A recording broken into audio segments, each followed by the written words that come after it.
Indigenous people have suffered through an attempted genocide. We've suffered through pain and abuse and atrocity, but you go into Indigenous community, you'll see so much smiles, so much laughter, so much of community coming to support one another. I think it's in our bones to be resilient. I think it is in our hearts to be optimistic.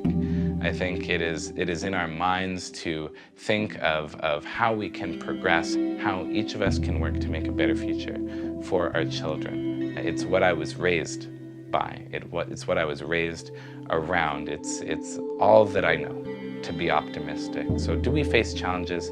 Absolutely. Do I think we can overcome them and have a country that is reconciled? You bet I do.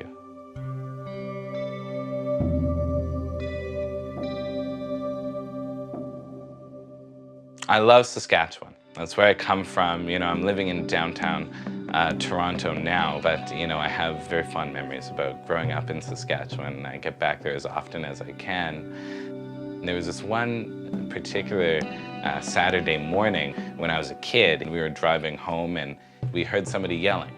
And I looked up and it was this older woman, and she had said something and had her hand raised. And my parents had taught me always to respect and be nice to our elders.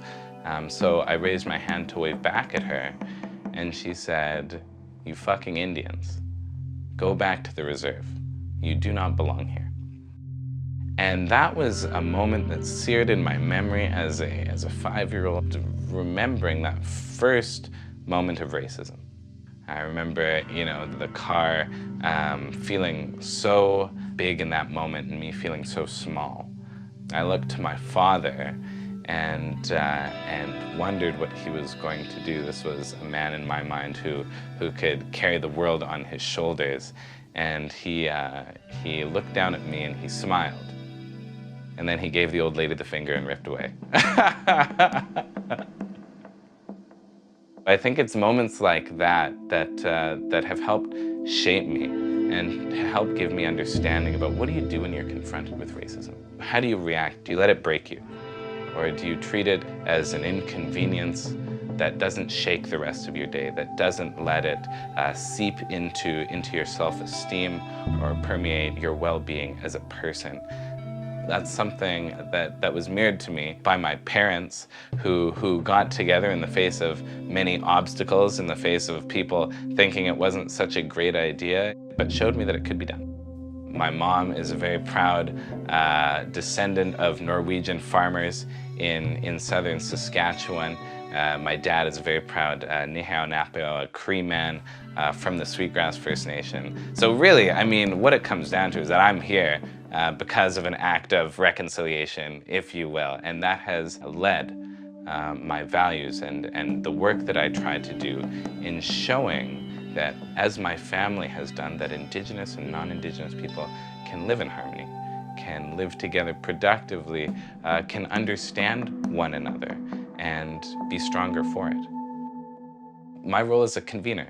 From being a young kid, I had to explain each side to the other. I had to, you know, step into these tense moments, whether they be at birthday parties or holiday meals where people were coming together. Some prejudice might have reared its head. I do that work now just on a bigger scale.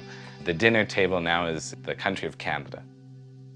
Friends and relatives, I come to you tonight with a radical idea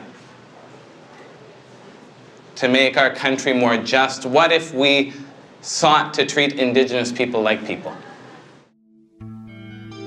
It's really exciting, this moment that we're in as a country where young people feel more pride than they've ever felt to be Indigenous. And a part of that comes with reclaiming language that had been taken from us and taken from our families, you know, the last generation, or maybe 2 generations ago. When the Truth and Reconciliation Commission came to Saskatoon, Dad and I, we wandered around and we looked at the records and we saw pictures of the residential schools that he attended, the class photos. He pointed out some of the students and their names.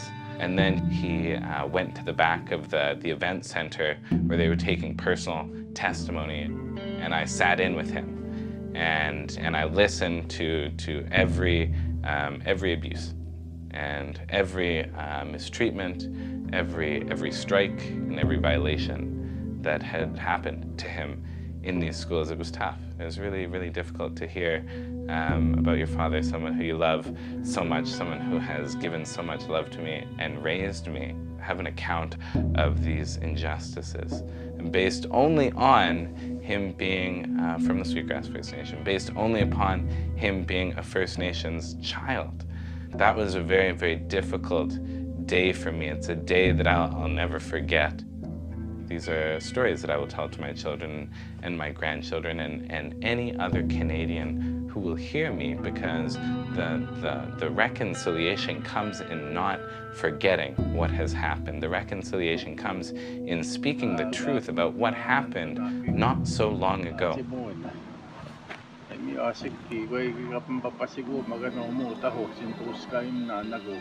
Ay,